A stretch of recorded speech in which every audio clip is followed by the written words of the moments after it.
Bloody hell. There's a lot in there. All right, Well, well, it okay. all comes down to whether we're going to have a liquidity crisis or not and being able to predict it. We're fully invested because we've told you why. Whatever that number is, I don't know, but toss it in there, be happy.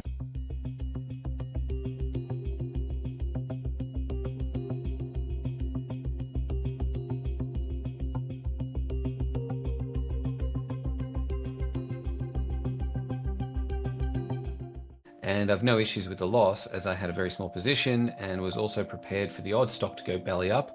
Wow, that's very good of you, Michael, that you take small positions. It has, however, made me evaluate my portfolio again. There seems to be more and more very accomplished investors on our side of the argument, preparing themselves for a major market correction and holding a larger and larger percentage of their portfolios in cash.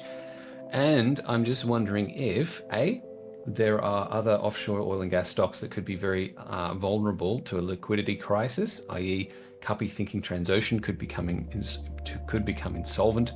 B, if there's any logic in you guys creating an additional cash theme in case of a potential liquidity crisis.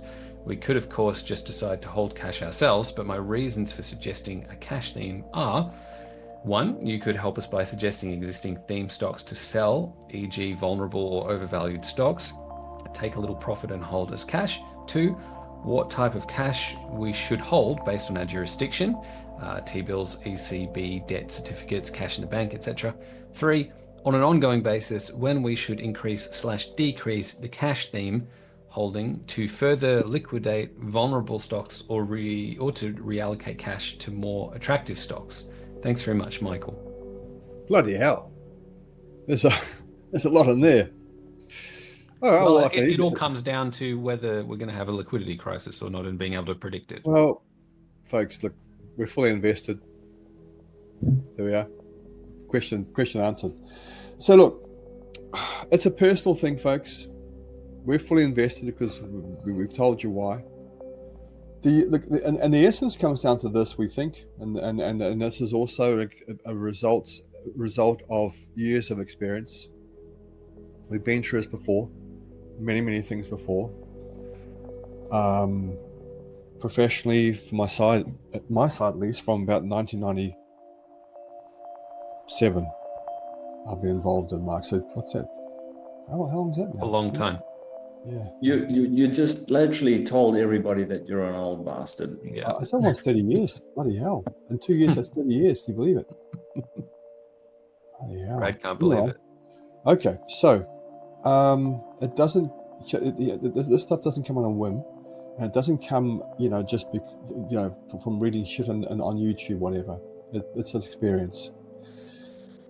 So listen carefully. So if you can find enough value across different geographies and sectors, such that you can have like a 10% weighting, if you have 10% weighting in 10 different sectors which aren't all that related, and those are geographically diverse, why not be fully invested?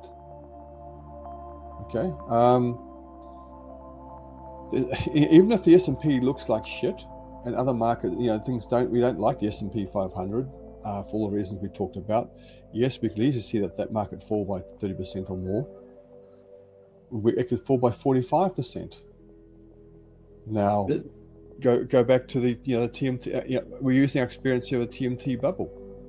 There was lots of value, outright slap you in the face value to be had on the 1st of January 2000.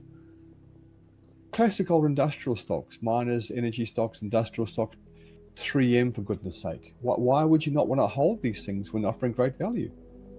And a lot of the time, Brad, these are basically cash-rich companies. So like, imagine you had a company that's holding a ton of cash and they're operating and they're bringing in more cash. So like, if you want to go into cash, what better than a company that's just spitting out cash, that has a whole shit ton of cash on their balance sheet? Like, it's cash ad infinitum, right? Yeah. And so that's your deep value stocks. So what you get, if anything, is like a short-term brainless move where everything gets sold, and some of these companies might get sold and they might come under pressure. But then that brings up the second topic, which we talk about regularly, which is timeframes. So if your time frame is such that you're worried about something in the next 6 months, you're at the wrong service. We're not looking at that. We're looking at this and saying, where do we need to be in 3 to 5 years?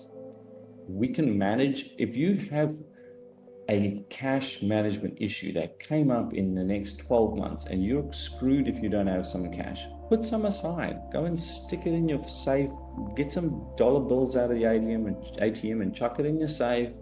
Whatever that number is, I don't know, but toss it in there, be happy, and then just live your life and look at those timeframes. That would be my suggestion. When we do that, we have zero, I cannot come up with a reason why we should have a whole lot of cash in our portfolio. It doesn't make sense. So if there wasn't that opportunity available, as we've looked at, Brad, if there wasn't value, we'd be sitting there going, I guess we're going to own cash. And Chris, that was in January 2007. Yep. You looked around the world, everything had gone up. Everything. Yep. It was just like, hang on, there's no bloody value, And so and no. That was when I sold out of a whole real estate business I built, and it wasn't like I need to own cash. I was like, there's no deals left. These things all don't make any sense. So I went and sold everything, and I'm searching around. I'm like, nothing makes any bloody sense. I'm like, and so then all the fit hit the shan. And by default, I was just sitting in cash. And afterwards, I was like, when I think about it, I was just long cash. But I wasn't long cash because, it was by default. It was by virtue of the fact that nothing really made any sense. Right now, there's a whole lot of this stuff makes perfect sense to own. Trust me, if it didn't make sense, we wouldn't own it. We just as happily own cash. But as long as there's value out there, we'll buy it.